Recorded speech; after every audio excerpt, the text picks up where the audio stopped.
weapon that silences the enemy. Let praise be a weapon that conquers all anxiety. Let it rise, let praise arise. We sing your name in the dark and it changes everything. We sing with all we are and we claim your victory. So let it rise, let praise arise. We'll see you break down every wall. We'll watch the giants fall. We cannot survive when we praise you. The God of breakthroughs on our side. Forever lift him high. With all creation cry, God, we praise you. Oh, we praise you. Oh, let faith be the song that overcomes the raging sea. Let faith be the song that calms the storm inside of me. Let it rise, let faith arise. Oh, we'll see you break down every wall. We'll watch the giants fall. We cannot survive when we praise you. The God of breakthroughs on our side. Forever lift him high. With all creation cry, God, we praise you. Oh, we praise you. Oh, we praise you. Oh, we praise you. Oh.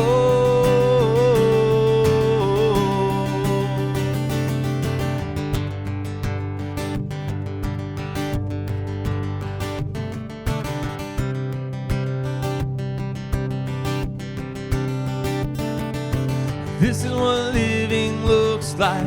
This is what freedom feels like. This is what heaven sounds like. We praise you, we praise you. This is what living looks like. This is what freedom feels like.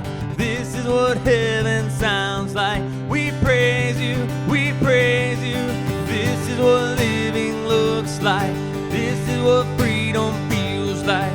This is what heaven sounds like. We praise you, we praise you. This is what living looks like. This is what freedom feels like. This is what heaven sounds like. We praise you. Oh, we'll see you break down every wall. We'll watch the giants fall. Fear cannot survive when we praise you. The God of breakthroughs on our side. Forever lift him high. With all creation cry, God, we praise you. Oh, we praise you. Oh, we praise you. Oh, we praise you. Oh, we praise you, Lord.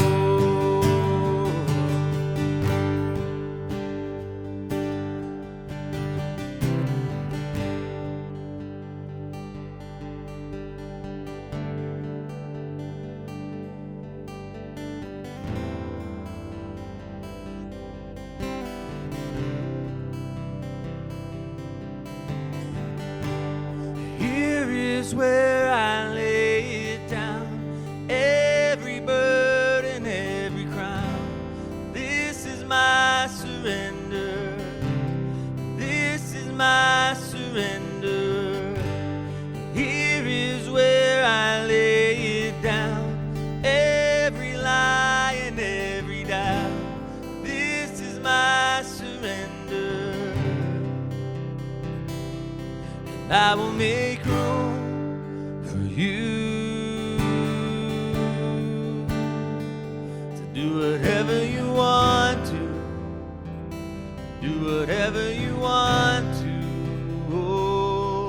I will make room for you.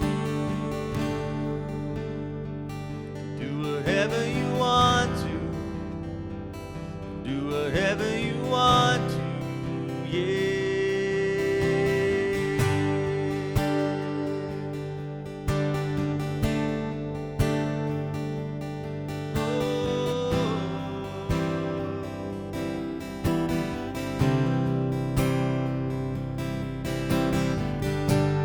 Here is where I lay it down, every burden, every crown. This is my surrender. This is my surrender. Here is where I lay it down, every lie and every doubt. This is my surrender. Oh, and I will make room for you. Do whatever you want to. Do whatever you want to. Oh, I will make room for you. Do whatever you want to. Do whatever you want to. Yeah.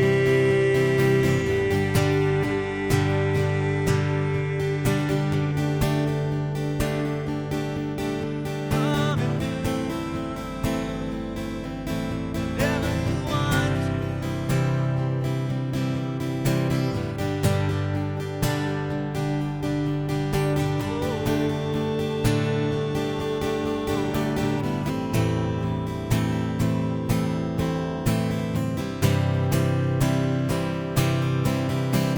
Shake up the ground of all my tradition, break down the walls of all my religion. Your way is better. Your way is better. Shake up the ground of all my tradition, break down the walls of all my religion. Your way is better. Your way is better. Oh, shake up the ground of all my tradition, break down the walls of all my religion. Your way is better. Your way is better. Shake up the ground of all my tradition, break down the walls of all my religion. Your way is better. Your way is better. And I will make room for you. To do whatever you want to. Do whatever you want to. Oh, I will make room for you. To do whatever you want to. Do whatever you want to. Oh.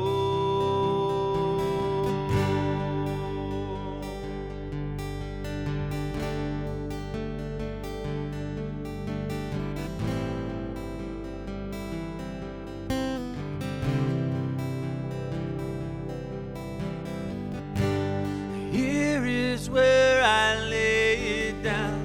You are all I'm chasing now. This is my surrender. This is my surrender. Here is where I lay it down. You are all I'm chasing now. This is my surrender. This is my surrender.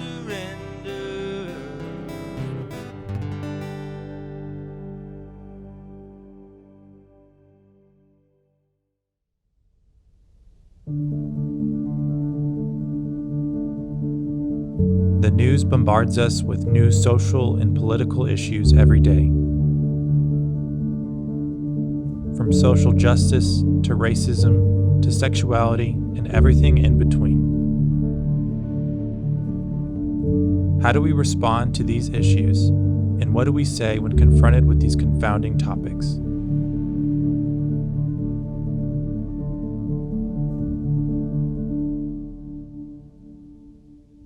Well, thanks for jumping in on this conversation with us today. I hope you've been engaged in all of these conversations as we've been in this series called In the News. We're taking different topics and issues that surround us in the world we live in today and asking ourselves, what does the gospel have to say about these things? And in today's conversation, we're going to be talking about the gospel and abortion.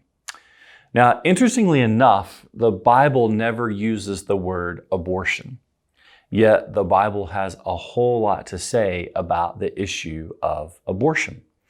Abortion is certainly a political issue, a very contested and well-debated political issue, but it's also a gospel issue. And so in today's conversation, we really want to look at what the gospel has to say on the issue of abortion, not what it has to say about party politics. And so with that, as with all of these conversations, I want us to jump into a Jesus story or a story that Jesus shares. It's in John chapter 9. So if you got a Bible there in front of you or your app on your phone or whatever, I would encourage you to go to John chapter 9. And really the whole chapter of John 9 is about this story. I'm going to look at just the first few verses of the story, but I would encourage you to read and study the whole story. And it's really an amazing story about this man who was born blind. And one day as Jesus and his disciples are passing through his village, Jesus sees the man and heals the man. But in the process of healing, the disciples ask Jesus, whose fault is it that this man was born blind? Was it his fault or his parents' fault? And basically what they're asking is who sinned and caused his blindness? Because that was a very well-known perception in first century culture, is that if someone had a handicap or a disability, then someone sinned, either that person or the parent. There was a generational sin somewhere along the way. And so the disciples want to know who sinned. And Jesus basically says, no one. He's born blind. He's blind, and God's glory is going to be displayed in his life. And so he puts some mud on the guy's eye, tells him to go to the pool and bathe in the pool, and he's healed. And then there's this whole story. Everyone wants to know, how are you healed? And I want us to look at this story today. And you may be going, what does this have to do with abortion? Well, let's look at the story. So John chapter 9, verse 1, it says, as he is Jesus, as he passed by, he saw a man blind from birth. He saw a man blind from birth. I'm going to give us 4 different take-homes today. And the first take-home is this: God sees you. God saw the blind man. Jesus saw him. Maybe there was a crowd, maybe not, but the point is Jesus saw him, and Jesus sees you too. He knows where you are. He knows what your need is. God sees you. Psalm 139 is a well-known place in Scripture. And in Psalm 139, the author of the Psalm, David, talks about God seeing us. Let me just share a little bit of it with you in today's conversation. Starting in verse 1, it says, "O Lord, you have searched me and known me. You know when I sit down and when I rise up. You know my thoughts. You search out my path and my lying down. You're acquainted with all my ways. Even before a word is on my tongue, you know it altogether. You hem me in behind and before. You lay your hand upon me. Such knowledge is too wonderful for me." Verse 7, "Where shall I go from your spirit? Or where should I flee from your presence? If I go to heaven, you're there. If I make my bed in Sheol, you are there. If I take the wings of the morning and dwell in the uttermost parts of the sea, even there your hand shall lead me." I can continue, but what David is saying here is God sees you. Everything about you. There's a story in the Old Testament in Genesis chapter 16.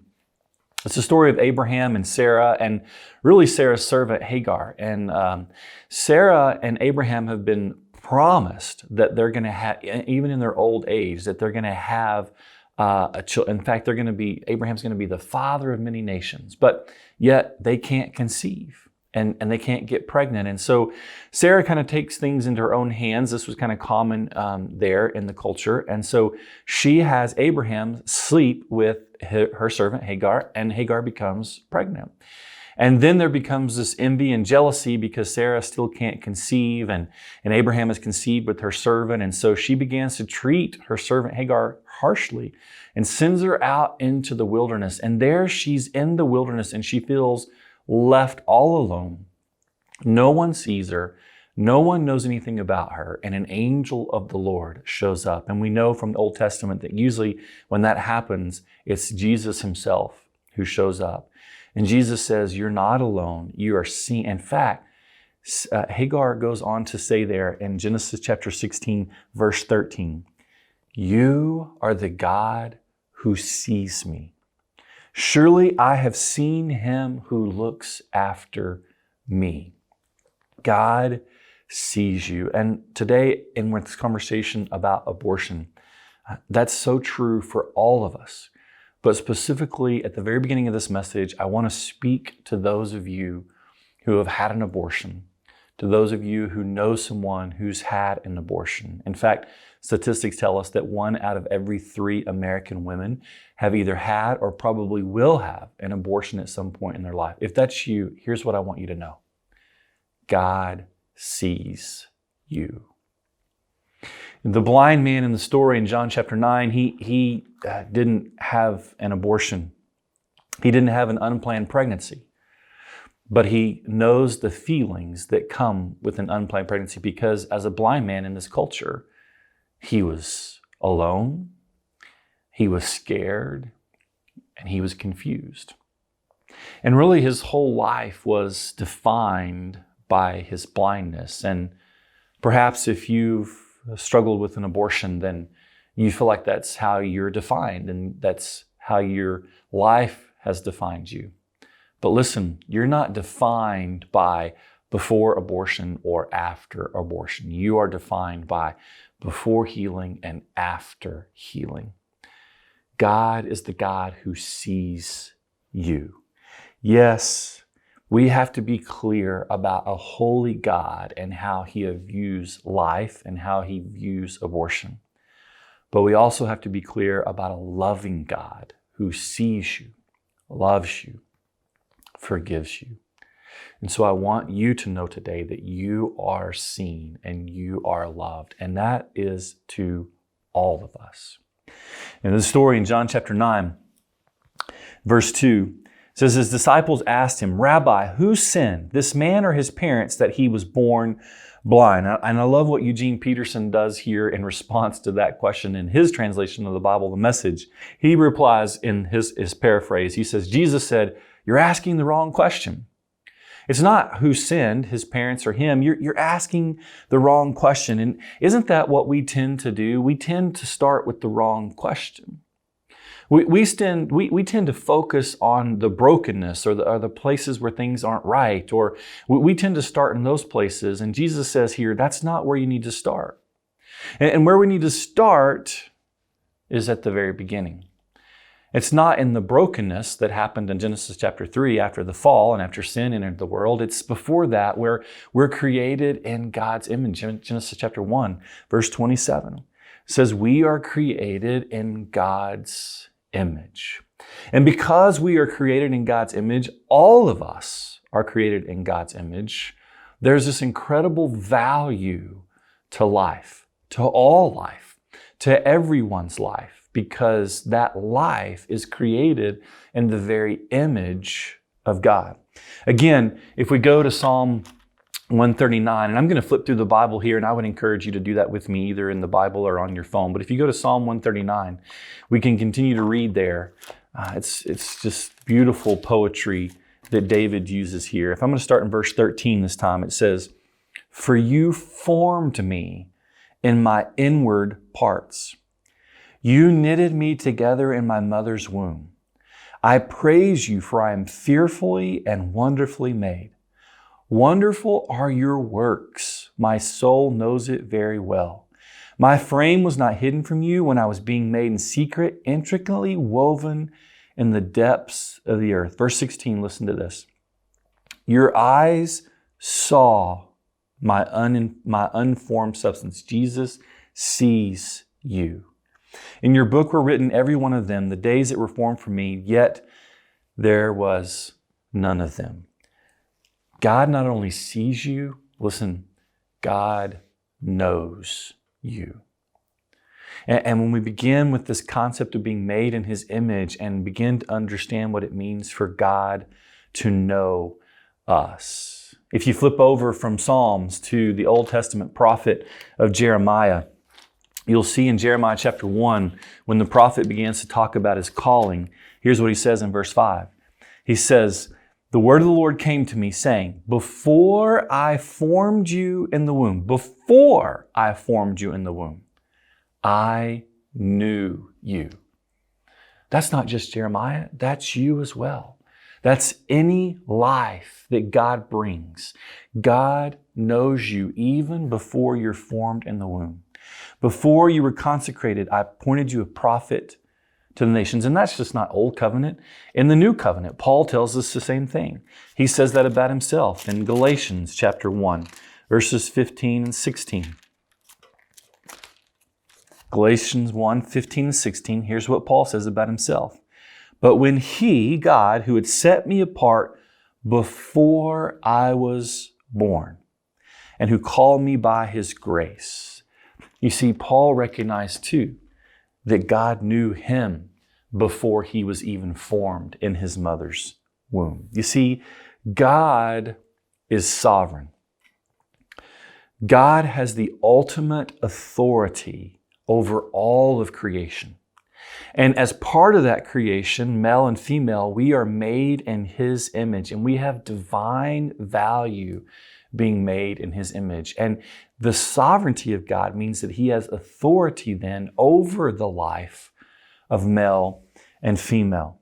That means that God is the giver of life. In the Old Testament book of Job, you read a lot about this. In fact, in Job chapter 12, verse 10, it's that God alone has the authority to give life. It also says God is the only one that has the authority to take life. Job chapter 1, verse 21. Job chapter 14, verse 5 says our days are numbered, that God knows that. There's another verse in Deuteronomy chapter 32, verse 39, that God is the giver and God is the taker of life. And so in the conversation of abortion, we need to be clear that abortion undermines God's sovereignty, that we don't have the authority to take life. Only God has that authority to give and to take life. Because not only does God see you, God knows you even before you're formed in the womb. So in John chapter 9, in the story of the blind man, the disciples want to know, who sinned, this man or his parents? And Jesus' response is interesting. Verse 3, it was not that this man sinned or his parents, but that the works of God might be displayed in him. That the glory of God might be displayed in him. That the works of God might be displayed in him. Let me say that a different way. That God not only sees you and knows you, but that He proclaims you. That He's crazy about you and that He wants His glory to be revealed in your life. He wants His glory to be revealed in all life. Because again, we're made in His image and there's value in all life. In the story, what happens is Jesus puts clay into the man's eyes and then He tells him to go jump into the pool. And after he does that, the blind man is able to see. This was not the only place in the Gospels where Jesus heals a blind man. In fact, in Matthew chapter 9, Jesus heals 2 blind men, but here's how He does it. He merely touches their eyes and they're able to see. In Mark chapter 8, Jesus put spittle in a blind man's eyes. You know what spittle is? He spit in the dirt, mixed it together, and then put it in the blind man's eyes, and the blind man was able to see. And here, He puts clay in the blind man's eyes and then tells him to go jump into a pool. In all of these cases, Jesus heals a man that was blind, but He does it in different ways. Why? Well, I think the reason why is because Jesus didn't want people Jesus didn't want us to get confused with the method. He wanted us to focus on the message. There wasn't one way that Jesus healed all of the blind men that he healed. There was lots of ways, but there was one message. And the message is this: that God is all about doing his work of glory in your life and in all life. He proclaims you, and he proclaims all life. There's this great verse at the very end of the book of Genesis when all of this has happened with Jacob and Joseph, and it's an incredible story. Just go study it. But there was a lot of tragedy. And in the end of that story, there's this one statement. It's Genesis chapter 50, verse 20. And here's what it basically says: what the enemy meant for evil, God turned to good. You see, that's the point of this whole story, is the disciples want to know, well, who sinned? And see, they started with the wrong question. They started with the brokenness. And Jesus said, no.